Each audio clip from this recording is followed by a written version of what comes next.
Hey everybody, it's Ryan. Thanks for downloading today's show. And just a reminder, as always, Wake Up War Chant is brought to you by our friends at For the Table, Madison Social, Central and Township, in the heart of College Town.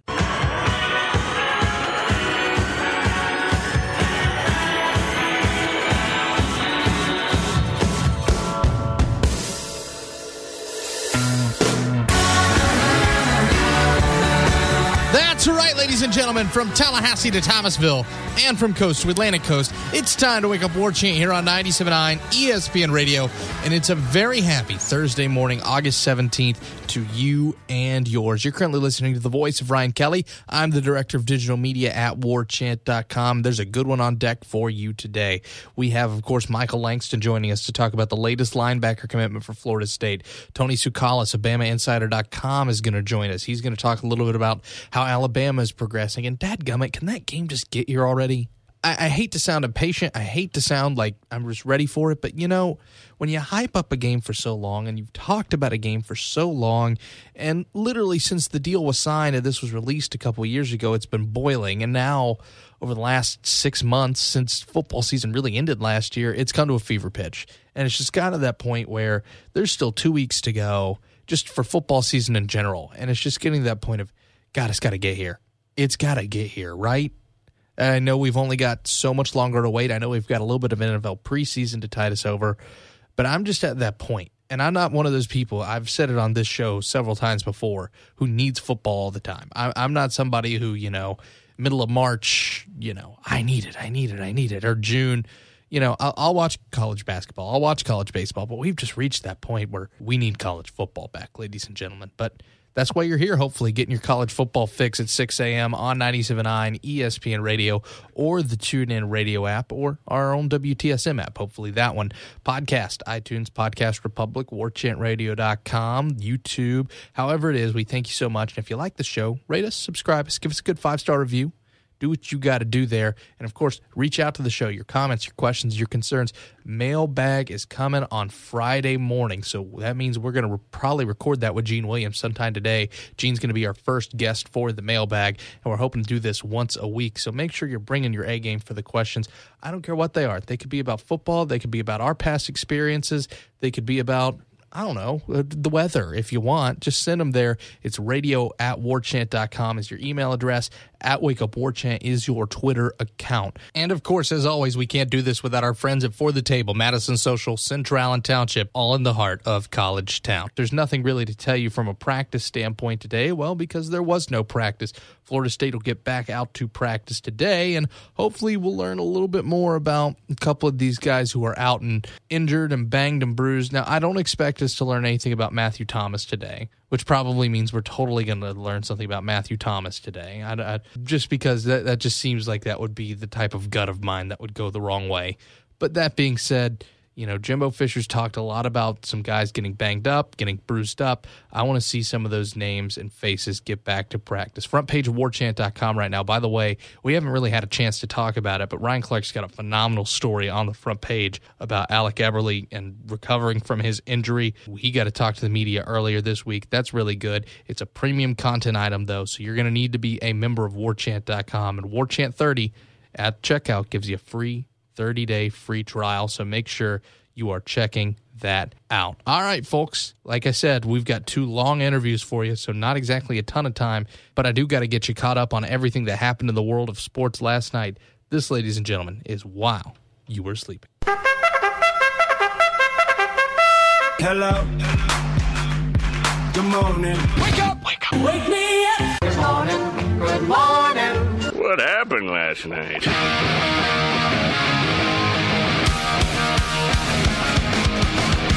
All right, folks, let's roll with some Major League Baseball, shall we? First of all, we will start out with the Milwaukee Brewers, who are victorious 7-6 at home over the Pittsburgh Pirates. 3-2, that's the Angels over the Washington Nationals. 8-1, that's the Miami Marlins defeating the San Francisco Giants at Marlins Park. 7-6, Kansas City defeats Oakland at Oakland.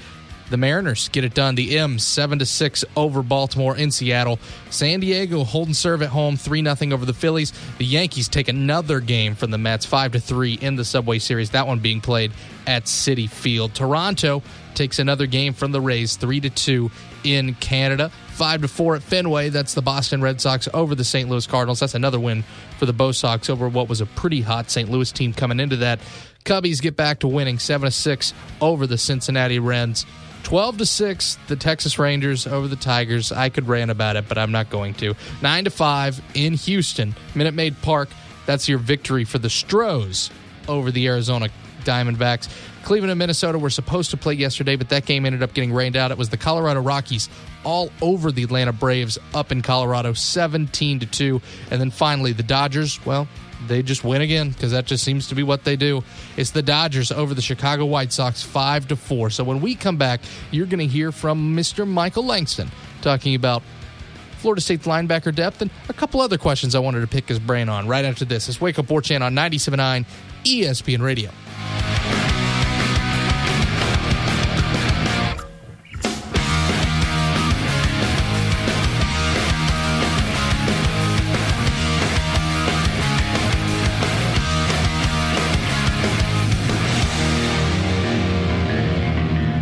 Wake Up War Chant on 97.9 ESPN Radio is presented by TNT Golf Cart Supercenter, your one-stop shop for all your outdoor entertainment. Here's Ryan Kelly.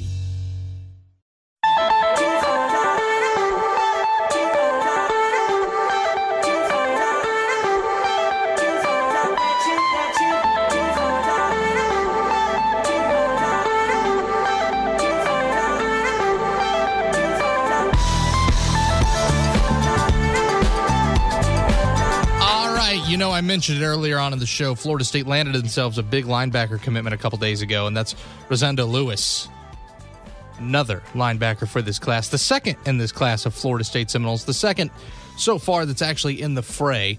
Our own Michael Langston jumps aboard, the recruiting analyst for warchant.com.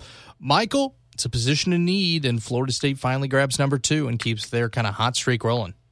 Yeah, got the thumper linebacker they wanted, and certainly a guy that they've pushed really hard for, as we've covered several times, even when he visited in July. So I think FSU staff is pretty extremely happy today. That being said, I wanted to jump straight into this part. I know you've been a big defender of Bill Miller and his recruiting over the years, but this just kind of seemed like a year where he needs to deliver, and he's delivered a second guy. I know in your perfect class article from a couple years ago, you were hoping Florida State would take 3 to 4 of those guys. Now that they're halfway there, how do you feel about their chances in getting 1 or 2 more? I would feel pretty good just when you based on where they stand with a lot of these guys. I mean, you still have several guys still left out there, like Dax Hollyfield from Shelby, North Carolina, who's raved about his FSU visit and everything, and just has given him high praise, but that one still is a long ways away since, he didn't seem like he set a time or date to announce. But it's clear the FSU visit is still in his mind, and he called it the best visit he's had so far. So that's something of note. And then Quay Walker, who's committed to Alabama. I think FSU's got a really good shot at the flip there. So I think if you get 1 more of those guys, and I wouldn't rule out them getting 2 more, they could possibly get 2 more in this class. So if you somehow were able to pull those 2 guys, you're feeling pretty good. I mean, this is you would call it an A+ class if you could pull that off. I want to jump back to Lewis here, 6'2", 225, of course, a 2018 guy from Deerfield Beach High School. 3-star inside linebacker, number 32 inside linebacker in the country, according to Rivals. You mentioned it. He's a thumper. He's a guy who's going to go after it, and he's going to hit you. He's going to drill you hard. To have a little bit of that brute force again, does he remind you of anybody that's ever played at Florida State before? I don't know who he reminds me of, as far as an FSU player. I know some people have thrown out Nigel Bradham and stuff like that, but, Nigel was much more, technically sound and much more probably flexible and stuff like that, where he could bend and all that stuff. But just thinking of a guy, a guy that's similar to him from what I've seen is the guy that played at Florida by the name of James Bostic. He reminds me a little bit of him. He just can fly around the ball. He's like a heat-sinking missile. The guy's just everywhere. He's better in coverage, a lot better. That's an area he's improved on a lot as far as coverage. He's better in that, but he will just knock your socks off. He certainly can do that. And, they'll work on, as we've seen, those big shots are fine, but you want to make sure you're technically sound and leveled up. And so they'll probably work on cleaning that up a little bit, but they don't want to take away from his viciousness and how he plays, but sure they'll clean that up some. But just this kid can hit like a tank. I mean, he sheds blocks really well. That's the thing that I noticed when I watched this film. He really gets off blocks really well. I mean, that's the thing you watch. And also just his strong hands where, if a ball carrier's near him, he really has a knack for, stripping the ball and, forcing fumbles. So just exactly the guy that they were looking for, that, a guy you can play on first and second down. And then as that coverage ability comes along, he's a guy you'll see on, all three downs. So, I mean, he's a guy that I know the staff was extremely high on, and obviously they wanted Taraji Mitchell, early on, but he's a kid that I thought they wanted from the start and that they pushed for, and it kind of shows how much they wanted him the way they have recruited him so far in the last, I guess, 2 or 3 months. I was just about to ask you that because, earlier in the year, Taraji Mitchell ends up saying that he wants to go to Ohio State. Lewis has his visit in July. It all just kind of seemed like all those marbles started to fall, or all those dominoes started to fall around the same time. But you seem to think that this staff wanted him a little bit before that. Yeah, they did, because we put up our impact analysis just recently, and they talked about I talked to Coach Glenn from Deerfield Beach, and he mentioned how Bill Miller's been recruiting him for 3.5 years. And Bill's been the one that's been on him, and actually mentioned a story where he went out there, and it was when Resendo was a freshman, and they were talking and they had a conversation, and then all of a sudden, he saw a big hit, and you could hear it was just a hit that you usually don't. You hear hits, but this one was like a loud thud, and he turned around and he's like, "Who is that?" And that's when he told him about Resendo, and ever since then, Bill Miller's been all over him, and even when they were after Taraji, Resendo was a name that I'd heard that, yeah, FSU wanted Taraji, but Resendo was always a name that I heard a lot that they really liked, that they really wanted. And he was, whether they got Taraji or not, he was going to be a priority. I mean, he was going to be the guy. It looks that way right now because they didn't get him, as far as didn't get Taraji, but he was a name that I'd heard, and I even told people that he's the guy that FSU wanted badly, even when things looked kind of positive for Taraji Mitchell. I mean, FSU was still wanting him to be that second linebacker. So there's still a couple names out there. I know you mentioned them right off the top. Andrew Johnson's not among them. He's a verbal commitment to Oregon. David Reese is not among them. He's a verbal commitment to Florida. Zacoby McClain is still a guy that's out there. You already mentioned Dax Hollifield. Are those the two guys that you feel like more than anything FSU's really squaring in on? I think Dax Hollifield, Channing Tyndale, he's another kid that's he's kind of a mixture where he can play middle or outside linebacker. He can play pretty much every position. I think those two, and then obviously Quay Walker, I think those are the three that they're honing in on, that they really know for sure that they like those guys. Now, I can preface that while Andrew Johnson is committed to Oregon, if FSU push there, I think he's a guy they could pull. It's that one's, I don't think, is over if FSU wanted him. Same thing probably with Zacoby McClain, but probably work to do there since they've had all this time to, push for Zacoby. So those kinds of guys are on the back burner, but as far as my opinion, but I definitely think those three in Hollifield, Walker, and Channing Tyndale are the guys that they're focused on. Other thing I wanted to ask you, I know you reported over the summer. I just wanted to make sure there was no change here. Keon Joyner, who, of course, originally signed with Florida State, ended up going to junior college. It didn't look like at the time he was going to continue to be recruited by FSU. Is that still the case? Yeah, that's still the case. They're not recruiting either Keon Joyner or Shavar. Now, I don't know the reasons. I would assume it's academic, that they didn't kind of live up to what they were supposed to do. So my impression was FSU kind of moved on from that. And probably even further than that was they maybe feel like they have a good shot with the guys they have coming in this class. So, because they're question marks, and maybe they still make it, academically, but they might be a question mark so much where the other guys that they're after aren't question marks. So it might be something to that level. And I just want to make sure I heard you right. You said that's also the case with Shavar Manuel? Yes, it is. Yes, it is. All right. I wanted to switch gears here because Jimbo Fisher got asked something a little earlier on in the week talking about how early Jacquez Patrick was recruited, how early Derwin James was recruited, probably around 14, 15 years old. How hard is it for a team to send out an offer that early? And if the kid commits there on the spot, how hard can it be to hold on to a guy for that long? Because I know Jimbo Fisher was talking about what a stressful process it can be. It depends on the kid, really. I mean, it depends on how much you've seen of the kid and, what that offer entails of what you've seen. If, case of Jacquez Patrick, he was going to camps when he was like in the 9th grade, so maybe even in the 8th grade. So it wasn't that hard. Back then you had a lot of 8th and 9th graders that would go to camps just to go to experience it. So it's not that hard in that regard.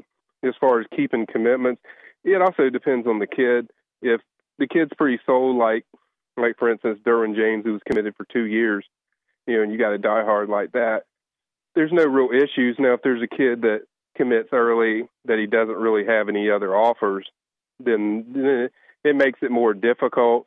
But it just really depends on the kid and the situation and why they committed that school, like for FSU. And, FSU's hit rate for guys that commit for about 1 or 2 year span, it's usually pretty good, but there's some exceptions like a James Cook or stuff like that. But more than likely, most of the time, kids that do that 2 years in advance are guys that there's no other offer that can really change their mind. While I have you here, I would be absolutely crazy to not talk about Justin Fields a little bit. Of course, there's some rumors out of Georgia that quarterback competition may be heating up a little bit. How do you think that factors into the Justin Fields decision? Well, I mean, I think it factors in if Fromm gets the job, then it makes it more difficult for him to possibly, go in there and pull a, starting position and play early.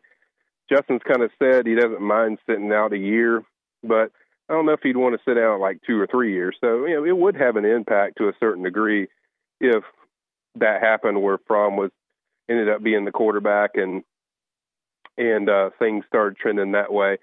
But, so I think it would have some kind of effect to a certain degree. But Justin's a competitive guy. I don't know if it would be like a deal breaker, but it certainly would be a positive for the other teams that are in the mix with like FSU and Auburn. But certainly doesn't hurt, as far as FSU's chances. What's the latest you're hearing from his camp? Probably the same thing that we discussed early on, when talked a few, month ago or whatever. Basically he's going to take official visits. I expect FSU, Auburn, and Georgia to probably be the official visits. I don't think he'll take all 5. I don't think he wants to give more confusion into the situation than he has to. He might take one to USC just to have one, to go there. But, my gut is that he takes the officials of those 3 places and then makes a decision. But I think it's pretty much the same. We hear that FSU's in the best spot, but then again, it's also a tight battle, and Georgia side feels pretty good too. So it's kind of where it was before, that it's a close battle, but FSU feels quite good about their position. Let's shift a little bit away from recruiting, Michael, and maybe just a smidge more into football. Obviously, most of these guys on Florida State you've watched for a very, very long time. You've had your eye on them for a very, very long time. From your work evaluating them to what you've seen and heard about them in fall camp now, which freshmen do you feel like, in your mind now, compared to what they were in high school and now what you're seeing and hearing out of them, do you think can make the biggest impact? You're talking about the incoming freshmen they have there now? Yes.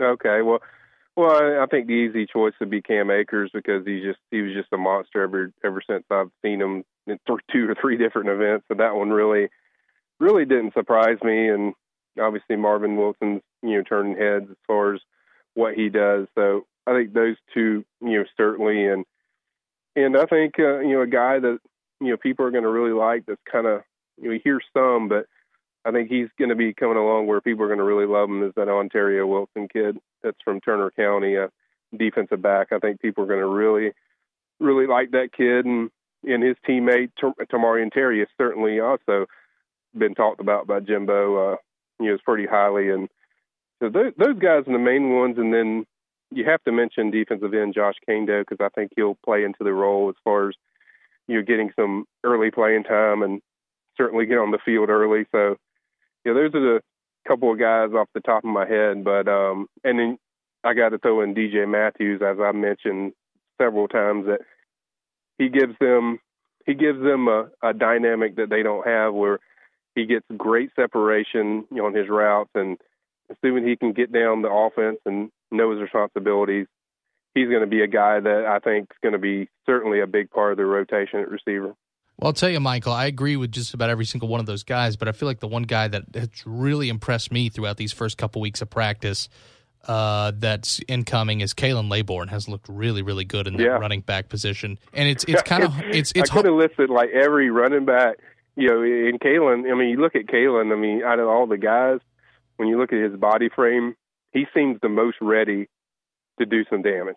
Like, he seems ready to, you hear a lot of, positive things about him. And, all three of those running backs are, you hear good stuff about. But that's the one thing I noticed just hearing the reports is just his body frame seems so much ready. Not that Cam and those other guys aren't, but it's just like you look at his frame and just taking that beating of a full season, you can see he's the guy that is ready for that. And it's funny because I think it was Ira who coined the term a couple weeks ago when we were talking about this. Kalen Laybourne is as close to a forgotten 5-star as you can get, just because of the pomp and the circumstance that was around Cam Akers.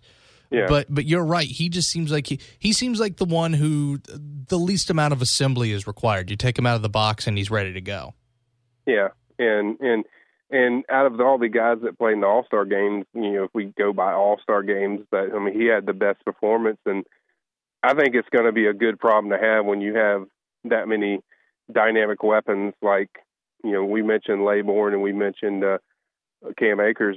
Andre White is also very talented, so it's going to be interesting how they find a way to use all those guys, not counting the guys they already have. So yeah, I agree with you that Laybourne certainly is the guy that I hear a lot about as far as positive stuff. Michael, one more question before I let you run, my friend. Florida State, Alabama, September 2nd. You've been around a lot of these guys. You've evaluated a lot of these guys throughout the years. Is there a talent gap between Florida State and Alabama? Is it close? Does somebody have an edge over another person? Or just of those two programs who've recruited at a very, very high level, who on paper do you think has more talent? Well, I think the talent is very similar, and I don't think you'll find a game this year, whether FSU plays or Alabama plays, that you'll have more talent on this field than you'll see on the Alabama-FSU game. I think that'll be the most talent you'll find all year from a head-to-head battle. I think it's pretty close. I think the difference probably is, with Alabama, you probably have more depth with 5 stars and 4 stars and elite players. So there's a little more depth probably Alabama at certain places, but then certain other places there's more, talent and depth that for FSU side, like for instance, the defensive backs. Good gosh. You look at the defensive backs for FSU, they're just loaded with talent. Even the backups are really good. So there's certain advantages for each one. I think it's close, but the difference I give Alabama edge just simply because the depth-wise of 5-star prospects.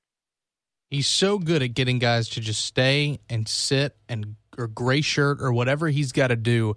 I'll never understand how that pitch is that good that guys will just willingly sit. Yeah, he's really good at making people understand, like, hey, your time's going to come and stick around, and your time will come when these guys leave. But when you have as many guys as leave early as they do, it's not like you're not telling the truth about that. So, it's interesting, but, it's the way college football is now. I'm just getting to that point where I just want them to thump pads, my friend. I'm just ready for football. Yeah, and thing you didn't even talk about with Rosendo Lewis is he threw the Miami hat on the ground last night. So or the other night. So with authority. How about that, Michael? Thanks so much, buddy. You got it, man. All right, folks. There's more on the other end. It's Wake Up War Chant, 97.9 ESPN Radio, brought to you by our friends at For the Table. Love lingered last in line for brains, and the one she got was sort of rotten and insane.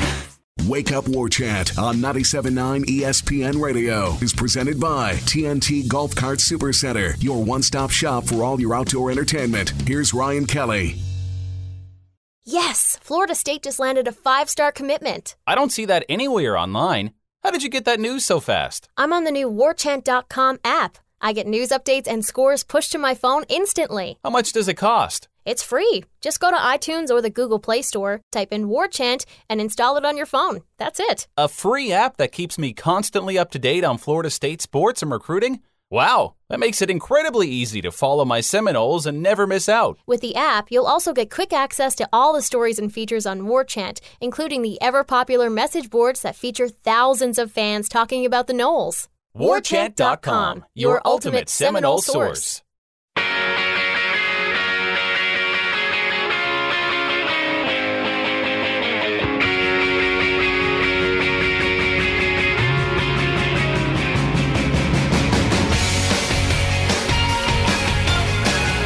Welcome back to Wake Up War Chant here on 97.9 ESPN Radio, brought to you by our friends at For the Table, Madison Social, Central, and Township, all there in the heart of College Town. Talked a little bit with Michael Langston earlier on in the show about Florida State's talent, how it stacks up with the Alabama Crimson Tide. And, of course, he's a guy who scouted both these teams, well, their high school talent to now college talent for quite some time. But, of course, we need to bring somebody on who's certainly scouted the talent over on the Crimson side of that September 2nd collision. And that, of course, usually brings us to Tony Tsoukalas of BamaInsider.com. Tony, how are you, my friend? Hey, I'm doing pretty well. Hey, I want to get straight into this because I know we've got a limited amount of time to work with here, but overall, your general assessment of how camp's been going for Alabama so far, it's what, about 2.5 weeks in? I know they started probably about 2-3 days behind when FSU did. Yeah, Wednesday was their 12th practice, so they're kind of like right at that halfway point of the 25 that they're allotted before they play Florida State. So they're, I would say for the most part, it's going pretty well, though. Some of the, I guess, perceived weaknesses on Alabama are starting to already kind of be cleared up. That right side of the offensive line was something I think we talked about this summer as being a question mark for Alabama, and it seems like they've actually got 3 guys that can fill in that right tackle position. Redshirt sophomore Matt Womack seems to be the guy right now with the most experience and the guy that's also kind of, he's played there throughout throughout all of the preseason camp. But you've also got 2 5-star offensive tackles, and Alex Leatherwood, a Florida kid you guys will probably be pretty familiar with, and Jedrick Wills, another 5-star out of Kentucky. And both of those kids really came on strong as well, with Wills actually just moving up to the second team, and he's really pushing hard for that starting spot as well. So Alabama's kind of improved in the right tackle position. Also, the secondary seems to be improving as well. Trayvon Diggs is a player who moved to cornerback this spring after playing primarily wide receiver during last season, and he's somebody that's really kind of came into his own in the cornerback position and should lock down that starting cornerback spot across from Anthony Averett. So positive news for the most part for Alabama. I know Wednesday maybe they had that kind of middle of the week, middle of the camp practice where things didn't go so well, but I would say overall really positive for Alabama. It's funny when you talk about it, the big question for Alabama, the right side of the offensive line. The big question for Florida State, the left side and center. And it just kind of seems like everything's kind of worked out there. Alec Eberle's looked better. Derek Kelly is getting a lot of rave reviews from Jimbo Fisher of what he's done at left tackle. And we talked about it last time you were on, that Alabama's issues with the secondary is that they're talented, but you don't really know about the depth. Florida State's issues at wide receiver, they're talented, but you don't really know about the depth. And it just kind of amazes me that as weeks go on, we really won't know till anybody takes the field on September 2nd on any of these. But at the same time, when you have teams as talented as these two, the cream's usually going to rise to the crop, and those questions are usually going to get answered sooner rather than later. Yeah, and like I said, I don't know what it's like over there, but it certainly seems like they'll be almost answered by the time of the opener, at least for the most part. I mean, obviously there's going to be some question marks and some unforeseen surprises once you get on the field for real, but it certainly seems like it's shaping up, at least in Tuscaloosa. The one thing that I haven't asked you about yet, though, Tony, and I wanted to ask you simply because I know Jimbo Fisher ranted and raved about this unit a couple days ago, and I know it's been kind of, as Florida State had trouble in the 90s sometimes with special teams, it seems like Alabama throughout their dynasty run, there just kind of seems to be that toe-stubbing kick or something of that nature in special teams that always seems to go awry for them and to a certain extent. How have special teams looked for Bama? Yeah, it's actually, in terms of the kicking game, it's not looking good. I think if you ask any Alabama fan right now what's the number one thing they're concerned about, it's that kicker. Most of the other concerns around the team have been erased, but that kicker question is really big right now. Alabama didn't have their freshman kicker on the team during an A-Day, which is the spring game over here, and they struggled then. You saw the former walk-on kicker Andy Papanofsky go 0 for 2, missing 2 inside of 40 yards during the spring game. Joseph Bulovas, the number 1 kicker in the nation, was supposed to kind of come in and solve some of those problems, but so far the reports haven't been great on him. Alabama just had its first scrimmage over the weekend, and by all reports, he really struggled. He had a few kicks blocked. I think there's also reports of him missing some too. So he missed multiple field goals, and that's something that Nick Saban has said that the team still needs to work on. There's only so much time to work on it, though. I mean, if Papanofsky and Bulovas can't get the job done, we saw punter J.K. Scott kick the ball during A-Day. In fact, he made the game-winning kick from 30 yards out, albeit. But he's somebody that I guess could come on as a pinch, and maybe against Florida State, he might be the most trusted option, to be honest with you. But I think, if you had your choice, you wouldn't have your All-American punter have to go double duties because it might affect his form. I don't really know how that works with, kicking and punting, but I can't imagine it being great for one person to have to cover both jobs. I think ideally Alabama would want to find that kicker, which quite frankly has been pretty difficult as of late. And I think for both teams, when you look at it this way, this isn't Charleston Southern or Louisiana Monroe or, Arkansas State, and that's no offense to Gus Malzahn's former home, but this is Florida State and Alabama, and the good news is you're going to figure out what your weaknesses are right away, and the bad news for whoever ends up on the losing end of this is you're going to figure out what your weaknesses are right away. Right, yeah, and like I said, there's a lot of these strengths that, I think both teams probably feel like they have, but until they face each other on the field, until they face that quality competition that's, in a real game setting, and then you can simulate that a little bit during scrimmage, but you really can't simulate that real game with the pressure and a different opponent until you actually get on the field for real. So I guess we're going to find out a lot when they actually face each other. As of right now, it looks like things are shaping up for both teams, but it'll be really interesting to see what happens when they face for real. One of the things we've been talking about, Tony, around Tallahassee is Jimbo Fisher's demeanor throughout camp seems to be a lot better than it was last year. Last year, he seemed really uptight. He seemed really to try to call out his team a lot, just trying to push the buttons to make things work. And, of course, in the first half of that season, whatever they tried just didn't seem to work. The defense didn't look great. Offensive line wasn't there. Wide receivers weren't consistent. Even Dalvin Cook, till that South Florida game, didn't look great. But Jimbo Fisher this year has been very, very kind of calm. He's been at ease with it. I know the term at ease usually doesn't go hand in hand with Nick Saban, but what's his temperament been like throughout this camp? Yeah, so Wednesday, yesterday, we got a little, I guess you'd call it a mini Saban rant. It wasn't, he's definitely had words. I think with Nick Saban, a lot of the times what he does is he's not really mad at the media, but he wants to get his point across. Wednesday was a very hot day in Tuscaloosa. It was a very tough practice for the team. He didn't say that it was a bad practice, but from the way he was talking about it, I think he came away not so pleased with the performance on Wednesday. I think he took his media session as an opportunity to kind of bring up some points to the rest of his team that they need to build some character and that they need to be tougher than what they were, in practice, or else it's going to result in some losses during the season. So he got on a little bit of a soapbox about a few things and wasn't really pleased when I asked him about a video of a freshman. But for the most part, Nick Saban's been in a good mood. Even yesterday, he was smiling in the middle of his rant. So I think maybe both coaches have they both mellowed out a little bit? Who knows? I mean, time does soften folks, and I'm not saying that as a shot to either of them. So both fan bases, if you're listening to this, you can leave your emails at home. But it is, I think it just kind of has to do with the comfort level of both of them. I mean, it's kind of hard to believe it, but Jimbo Fisher's been at Florida State for 8 years. Nick Saban's been at Alabama for a decade now. It's just to that idea that, of course, they're both still intense. They both still love coaching, but I think to a certain extent, they've been through this before.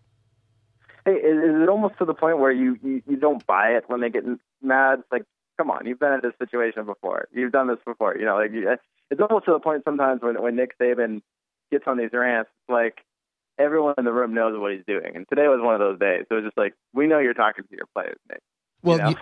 Well, there used to be a running gag among the Florida State media and Florida State fans in general that during Florida State's 2 scrimmages, either in the spring or the fall, there was always going to be the good scrimmage where everything went great, and there was always going to be the bad scrimmage where Jimbo tore everything, and it was just kind of his message to the team: get better, push, go on. And and I think that's one thing that as you get familiar with somebody, you can kind of realize when it's kind of a message and when it's, oh, wow, he's legitimately upset.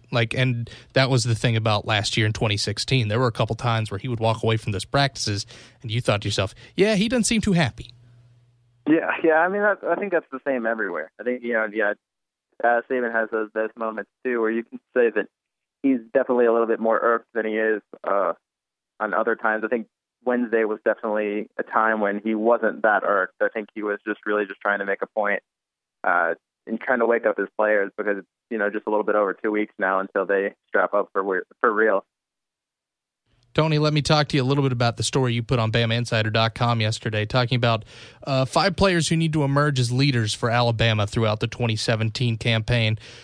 Who really do you feel like are some of the leaders that have needed replacing at Alabama? Some of the guys who have left, gone to the league, or either graduated, went out. Who are those guys? And the guys you mentioned in your article, where do you feel like they really need to step up? Yeah, so I don't think it's necessarily one-for-one setting. I think if you were to look at the players that really stepped up last season, it would be probably Jonathan Allen, or definitely Ryan Anderson and Reuben Foster, Tim Williams as well. That whole front seven was kind of the leader of the defense as well. I think that leadership role might shift to the secondary this year because there's a lot of experience returning over there. So it's not so much like Ryan Anderson left. They need Anthony Jennings to come in and be that leader because he's the new jack linebacker. It doesn't really work that way, but players that I see that need to step up would the person that jumps out of my head would be Ronnie Harrison, a Tallahassee kid. But with Mika Fitzpatrick, he's been moving around the secondary everywhere. They're not quite sure where they're going to play him. He could very well stay at safety, but he could also move to star, which is the nickel back in Alabama's nickel package. He could move to cornerback. If he does move out of that safety position, Alabama's going to need someone that can make those calls to the secondary, and that might turn into Ronnie Harrison's job as the most experienced safety back there. So that's definitely an area that he'll have to step up and be ready to kind of lead if Minka was to switch to another position at times during the game. It's a position that he says he's very comfortable with. He says his communication skills were good last year as well, so it won't be anything new for him. But that's definitely one that jumps right off the bat for me. Jonah Williams on the offensive line is another one. He started as a freshman last season, but now he's moving to left tackle. So it's just a more important, generally, spot on the offensive line. And while Bradley Bozeman, the center, is really Alabama's leader in that unit, it's always nice to have another voice. And with so many young players kind of in the reserve, it'll be nice to have a player that started as a freshman so recently to kind of help with that progression with some of the younger offensive linemen. Finally, before I let you run, Tony, I know he got raked over the coals by some in the Alabama fan base after the national championship after Bo went down. How has Jalen Hurts looked in camp, and what have you been hearing about him? we've heard nothing but positive reviews on him. He's come back very much a leader. I think he was kind of also a leader at the end of the last season too. But from what we've seen on the field, during A-Day he looked incredibly improved. We haven't really got to see him too much on a game setting since then. We don't get to see these scrimmages, so it's really kind of hard to tell how he does in them. The reports have been good, and by all accounts, he's improved in the passing game. But it's one of those things we were talking about it earlier. You're not going to really get to see it for real until that opener. It's funny, Jimbo Fisher was telling us the other day, I asked if the guys are getting anxious to play somebody else that isn't wearing the same jersey, and he said, not really, not yet. Well, I feel like we're more anxious than anybody. I don't know about you guys over there, but I'm just ready to watch this game. Oh, I know. I mean, I feel like I've written everything I could write about this game and this off season and player rankings and positional groupings, and I just want to report on an actual game for once. So I know I got a couple weeks left, but I can't wait. Well, you hang in there. We'll hang in there too, Tony. And hey, let's do this again before the game, my friend. Hey, sounds good, man. All right, folks, that was Tony Tsoukalas. We got more, and we're putting a bow on it after this. It's Wake Up War Chant, 97.9 ESPN Radio.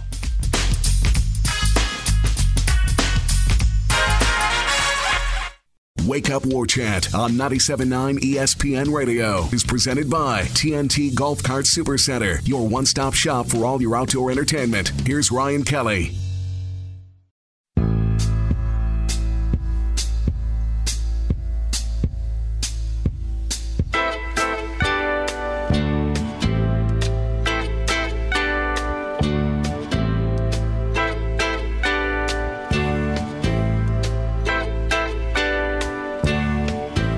Lots of preseason football going on tonight as we put a bow on it here. Wake Up War Chant, 97.9 ESPN Radio, brought to you by our friends at For the Table, Madison Social, Central Allen Township, all there in the heart of College Town. Maybe you're going to want to go on over there for happy hour, 4 to 7. And after that, you might want to hang out and watch some Jaguars and Buccaneers. I think a lot of folks are going to have their eye on that one. It's a shame Leonard Fournette's not going to play in this one. He's held out precautionarily with a foot injury on the Jacksonville end. But I think we're going to figure out what's worse, Tampa's offensive line or Jacksonville's quarterback. Because when you read the reports that defense is dominated at these practices, well, I think there's a good reason for both of that. So that's encouraging for both ends, though. I mean, Jacksonville's needed a more consistent defense for a while. Gus Bradley's scheme didn't work out so well because, well, he didn't adapt it from the time that he made it at Jacksonville. But enough of my bitterness. And Tampa's been a good, not great group, so it'll be good to see them both take a step forward, even if the offenses aren't all together. There's a piece missing on both ends, but I think both teams are going to be better this year. I think all folks think that. I mean, the NFC South's really tough, and the AFC South's really winnable. I think Tampa's probably a better team than Jacksonville at the moment, but Jacksonville's got probably the easier path to a postseason, and I'm not promising a postseason or anything like that, so don't read into me thinking like that. But overall, I think it'll be a fun little competitive game, and they've been chippy all week in joint practices in Jacksonville, so it'll be fun to see if there's a little push and shoving tonight. I will say this, it's almost like teams that are 3 hours apart from each other should play each other more instead of the preseason and once every 4 years. But no, why would we do that when Jacksonville's closest rival could be a 9-hour drive to Tennessee? And Tampa's closest drive could be, probably 7 hours to Atlanta or New Orleans, take your pick. It makes no sense to me the way the NFL divisions are realigned. And I know we've had this chat before, but I get it. You want to keep traditional rivalries. You want to keep these old traditional games that have stayed for so long. But the way the divisions are currently, you don't foster new rivalries. You don't foster anything. A Jacksonville-Tampa rivalry would be a blast. Jacksonville and Atlanta would be a blast. Tampa and Miami would be a blast. And I know they're technically quote-unquote rivals now, but is it a rival if you play every 3 or 4 years? No. All those teams, Jacksonville, Atlanta, Tampa, and Miami, should play twice a year. There's no doubt about it in my head. It doesn't make any sense, and the NFL seriously needs to fix it. My thanks to Michael for joining us today. My thanks to Tony for joining us today. We'll be right back here tomorrow with the mailbag. Your questions, make sure you're sending them in. Twitter, message boards, radio@warchant.com, however it is. Make sure you're going into the inbox, folks. Mike and Mike's up next on 97.9 ESPN Radio.